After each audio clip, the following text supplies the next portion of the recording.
Amikor a 45 éves Farkas, a Vaskeselyük motoros klub útkapitánya, letámasztotta a Harley Davidsonját a Csillag büfé murvás parkolójában, még nem tudta, hogy egy csésze középszerű kávé egy életmentő eseménysorozat nyitánya lesz.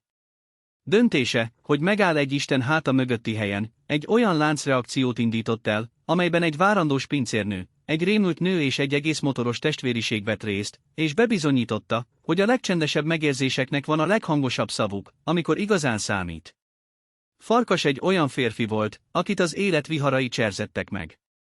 Széles vállai kitöltötték a Vaskeselyük logójával díszített bőrmellényt, őszülő szakálla pedig szinte teljesen eltakarta az arcát, csak a szemeit hagyta szabadon. Azok a szemek sokat láttak. Láttak sivatagi naplementéket katonai szolgálata alatt, látták a nyílt út végtelen szalagját, és látták a testvériség erejét, ami többet jelentett számára a vérségi köteléknél. Nyugdíjas katonaként a csendes megfigyelés mestere volt, egy olyan képesség, ami a civil életben is számtalanszor hasznára vált. A Csillag büfé olyan hely volt, amely megrekedt az időben. A linoleumpadló megkopott, a piros műbőrrel bevont padok itt-ott kiszakadtak, és a levegőben a sült olaj, az erős fekete kávé és a fertőtlenítőszer jellegzetes elege terjengett. Farkas számára azonban tökéletes volt. Csendes, névtelen, egy hely, ahol békén hagyják a gondolataival. Hátát a falnak vetve ült le egy sarokasztalhoz, ahonnan belátta az egész helyiséget, beleértve a bejárati ajtót is. Régi berögződés volt, amin sosem tudott változtatni.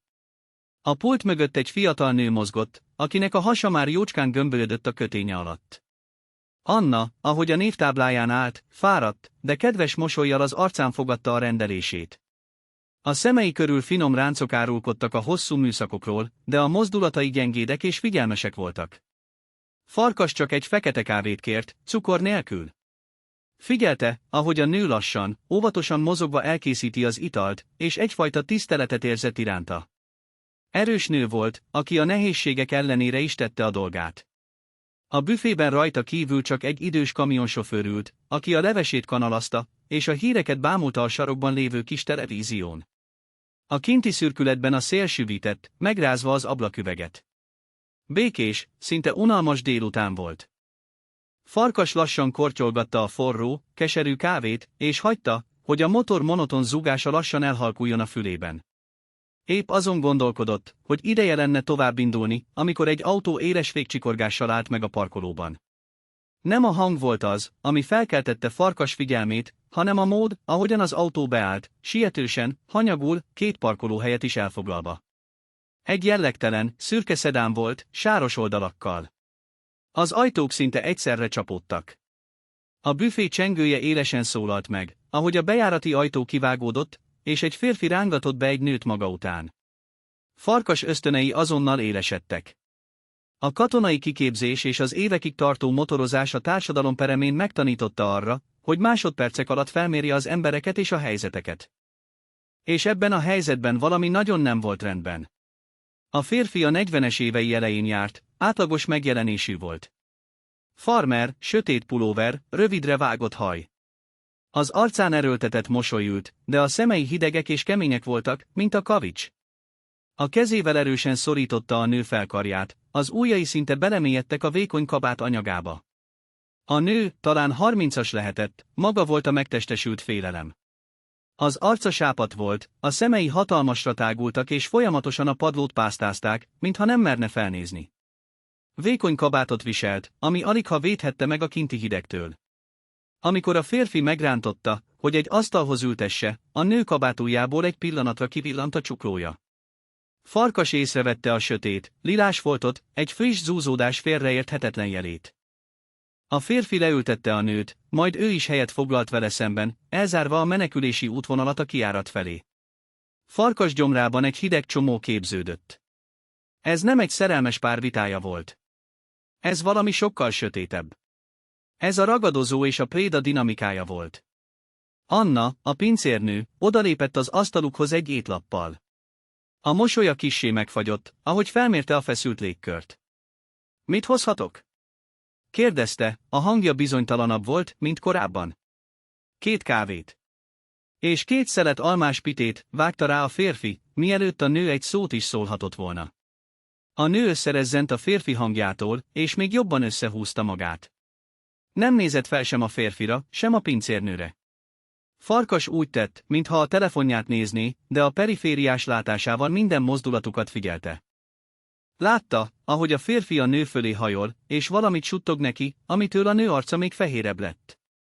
Látta, ahogy a nő kezei az asztal alatt remegnek. Farkas agya pörgött, elemezte a helyzetet. A férfi domináns, agresszív. A nő terrorizált, passzív. A zúzódás. A sietős érkezés. A férfi folyamatosan a kijáratot és a parkolót figyelte. Menekültek valami elől, vagy a férfi menekítette a nőt valahová, akarata ellenére. A régi énje, a katona, cselekvésre szólította. De a tapasztalt motoros tudta, hogy a rossz lépés katasztrófához vezethet. Ha konfrontálódik a férfival, az erőszakhoz folyamodhat, és a nő, sőt a terhes pincérnő is megsérülhet. Csendben kellett maradnia, és várnia a megfelelő alkalomra. Egy apró résre a pajzson. Anna letette a kávékat és a pitéket az asztalra. A keze enyhén megremegett. A tekintete egy pillanatra találkozott Farkaséval a terem túlsó feléről. A női megérzés, vagy talán csak a puszta empátia miatt, ő is érezte, hogy valami nincs rendben. Farkas egy alig észrevehető bólintással jelezte, hogy ő is látja. A férfi mohón kezdte enni a süteményt, de a nő hozzá sem nyúlt a sajátjához. Csak a kávéscsészéjét bámulta, mintha a jövőt próbálná kiolvasni a fekete folyadékból. A férfi észrevette ezt. Egyél! Sziszegte oda neki halkan, de a parancs éles volt, mint a kés. A nő engedelmesen felemelte a villáját, de a keze annyira remegett, hogy alig tudta megtartani. Ekkor a férfi felállt. A mosdóba megyek. Ne mozdulj! Mondta a nőnek, és a szavai nem kérésnek, hanem fenyegetésnek hangzottak. Elindult a büfé hátsó része felé. Ez volt az a pillanat. Az a rés a pajzson. A nő szemei kétségbe esetten rebbentek körbe. Találkoztak a pincérnő, Anna aggódó tekintetével, majd megállapodtak Farkason. A nagy, szakállas motoroson, aki csendben ült a sarokban. A nő szemében egy egész néma történet volt, félelem, kimerültség és egy halvány, utolsó reménysugár. Farkas tudta, hogy most kell cselekednie, de finoman. Bármilyen hirtelen mozdulat elriaszthatta volna. Lassan letette a kávéscsészéjét, és a tekintetével próbálta megnyugtatni a nőt. Egyetlen, lassú pislogással jelezte, látom. Értem. Segítek. A nő megértette. Egy hirtelen mozdulattal, mintha véletlen lenne, lesodorta a villáját az asztalról. A villa csiringelve esett a padlóra, pont Farkas asztala mellé. A nő lassan, mereven lehajolt érte, a teste eltűnt az asztal takarásában. Amikor feljött, a szemei ismét Farkaséval találkoztak. Az ajkai némán formáltak egyetlen szót, segítség. Farkas gyomra összeszorult. A néma kérés megerősített mindent, amit addig csak sejtett. Most már nem volt kétség. A nő fogoly volt. A férfi visszajött a mosdóból, és gyanakodva méregette a nőt, aki sietve visszatette a villát az asztalra. Mi volt ez? Kérdezte a férfi. Csak leejtettem, suttogta a nő. A férfi nem tűnt meggyőzöttnek, de nem firtatta tovább. Felállt, és pénzt dobott az asztalra. Indulunk. Majd Annához fordult, aki a pulthoz sietett vissza. Mondja, merre van a legrövidebb út a Kőfejtőtóhoz? Sietségben vagyunk. Farkas szíve a torkában dobogott. A Kőfejtőtó egy elhagyatott, távoli hely volt, erdőkkel körülvéve. Tökéletes helyszín arra, hogy valaki eltüntessen egy embert. A férfi terve egyre világosabbá és hátborzongatóbbá vált. Anna egy pillanatra megdermedt. A tekintete a férfi hideg szemeiről a nő halálra rémült arcára vándorolt, majd ösztönösen Farkas felé pillantott. Farkas megrázta a fejét, egy alig látható, de egyértelmű mozdulattal. Ne! Anna, a várandós pincérnő, akinek a legnagyobb gondja aznap reggel még a bokaduzzadása volt, egy pillanat alatt megértette a helyzetet. A félelem látszott az arcán, de valami más is, elszántság. Vett egy mély lélegzetet, és egy kedves, segítőkész mosolyt erőltetett az arcára. A Kőfejtőtó. Jaj, uram, azzal most bajban lesz. A 4-es út hídját épp javítják, le van zárva. Hatalmas kerülőt kell tennie, kezdte, és a hangja meglepően magabiztosan csengett.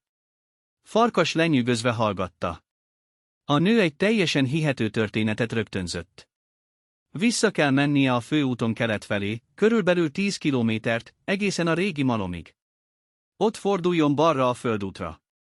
Az egy kicsit rázós, de végigviszi az erdőn. Hosszabb, de jelenleg ez az egyetlen út. Farkasnak fogalma sem volt, hogy van-e hídjavítás, de azt tudta, hogy a régi malomhoz vezető út egy zsákutca, ami egy elhagyatott farmnál ér véget. Anna épp most küldte a férfit a semmibe, ezzel értékes perceket, talán 1 órát is nyerve nekik. A férfi bosszúsan mordult fel. A fene egye meg.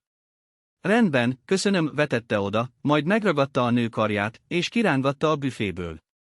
Az ajtó csengője gúnyosan csengett utánuk. A szürke szedán motorja felbőgött, és a kerekek kavicsot verve gyorsítottak ki a parkolóból, majd elindultak kelet felé, a rossz irányba. Amint az autó eltűnt a kanyarban, a büfében feszült csend lett. Anna a pultnak támaszkodott, és a kezét a hasára tette. A lábai remegtek. Úristen, suttogta. Jól tettem. Farkas már a lábán volt, és odalépett hozzá. A hangja nyugodt és határozott volt, pont olyan, amilyenre a nőnek szüksége volt. Jobban nem is tehette volna. Hőstettet hajtott végre. Most pedig hívnunk kell a rendőrséget. Elővette a telefonját, de nem a 112-t tárcsázta. Az első hívása a vaskeselyük elnökének, Sólyomnak szólt. A testvériség volt az első védelmi vonal. Sólyom, Farkas vagyok, mondta a telefonba, a hangja tárgyilagos volt. Helyzet van. A Csillag büfénél vagyok, a 4-es úton. Egy nőt elraboltak. A férfi egy szürke szedánnal van, rendszám, Farkasnak sikerült egy pillantást vetnie a rendszámra, ahogy az autó kihajtott. Bediktálta a betűket és a számokat. Egy pincérnő rossz irányba küldte őket, a régi malom felé. A valódi út a Kőfejtőtóhoz nyugatra vezet. Szükségem van a fiúkra. Azonnal. Sólyom hangja a vonal másik végén cseppet sem volt meglepett. A vaskeselyük nem először került hasonló helyzetbe. Értettem. Úton vagyunk. 10 percen belül ott vagyunk páran. A többiek a környéket zárják le. Hívd a rendőröket, add meg nekik a helyes irányt.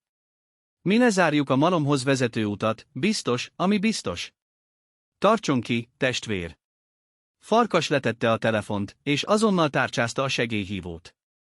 A diszpécsernek higgadtan, katonás tömörséggel mondta el a történteket, a helyszínt, a nő leírását, a férfi leírását, az autót, a rendszámot, és a legfontosabb információt, a helyes és a hamis útirányt. Kiemelte a pincérnő, Anna szerepét, és azt, hogy a férfi valószínűleg felfegyverzett és veszélyes. Amíg beszélt, Anna vizet hozott neki, a keze még mindig remegett. A kamionsofőr, aki eddig csendben figyelt, most felállt. Én is itt maradok, ha kell segítség, mondta dörmögve, és a sarokba húzódott, mintha ő is egyfajta őrszem lenne. Ebben a kis, lepukkant büfében hirtelen egy valószínűtlen szövetség jött létre. Percekkel később halk, mély dörgés hallatszott. Nem a hivalkodó, agresszív motorzaj, hanem a jól karbantartott gépek erőteljes dübörgése. 2 motoros fordult be a parkolóba, majd még 2. A vaskeselyük megérkeztek. Nem viselkedtek fenyegetően. Csendben szálltak le a motorokról, és Farkashoz mentek. Sólyom, egy magas, sas tekintetű férfi, megveregette Farkas vállát. Mi a helyzet? Kérdezte. Farkas röviden összefoglalta a történteket. 2 motoros azonnal elindult a malomhoz vezető út felé, hogy biztosítsák a zsákutcát. Mások a büfé körül helyezkedtek el, nem feltűnően, de egyértelműen jelezve a jelenlétüket. Védőhálót vontak a hely köré. Nem sokkal később megérkezett az első rendőrautó, majd egy második is.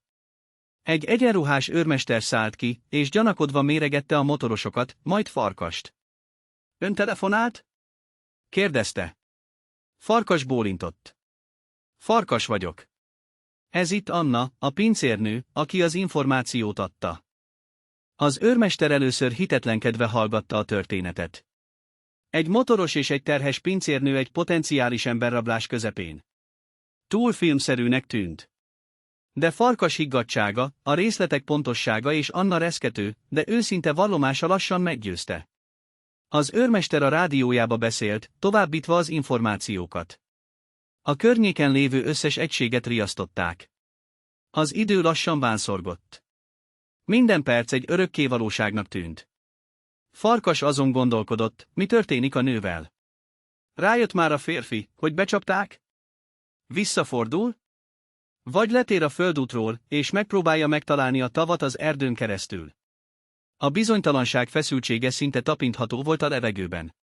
Anna a pult mögött ült egy széken, a vaskeselyük egyik tagja, egy bárány becenevű, szelíd óriás, teát vitt neki. Körülbelül 20 perc múlva a rendőrségi rádió recsegve megszólalt. A hang éles és tiszta volt. A céljárművet észleltük a 4-es úton, nyugati irányban halad. Megkezdjük a megállítást. A büfében mindenki visszatartotta a lélegzetét. Farkas a rendőrautó felé lépett, hogy jobban hallja a rádiót.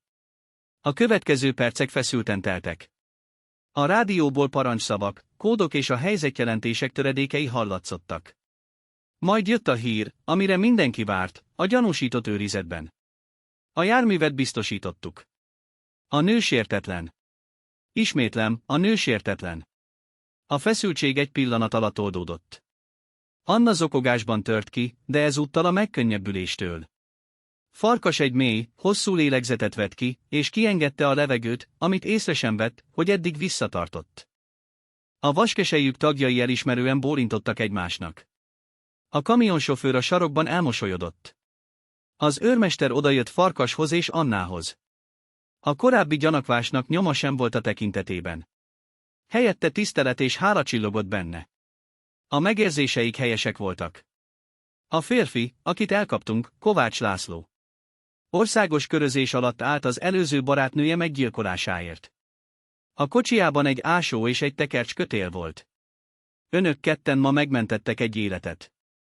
Nem tudom eléggé megköszönni. Ez volt a megerősítés. A belső hang, a rossz érzés, a pincérnő lélek jelenléte mind a helyén volt. Körülbelül egy órával később egy másik rendőrautó hozta vissza a nőt, Évát, a büfébe, mielőtt egy védett házba szállították volna. Egy fiatal rendőrnő kísérte. Éva egy pokrócba volt burkolózva, az arca még mindig sápadt volt, de a szemében már nem a rettegés, hanem a kimerült hála látszott. Meglátta Farkast, a nagy, szakállas férfit, aki egyetlen pillantással ígért neki segítséget. A szavak nem jöttek ki a torkán, de a tekintete mindent elmondott. Odalépett hozzá, és szorosan megölelte. Farkas, aki nem volt hozzászokva az ilyen érzelemnyilvánításhoz, egy pillanatra megmerevedett, majd lassan, óvatosan visszaölelte a törékeny nőt.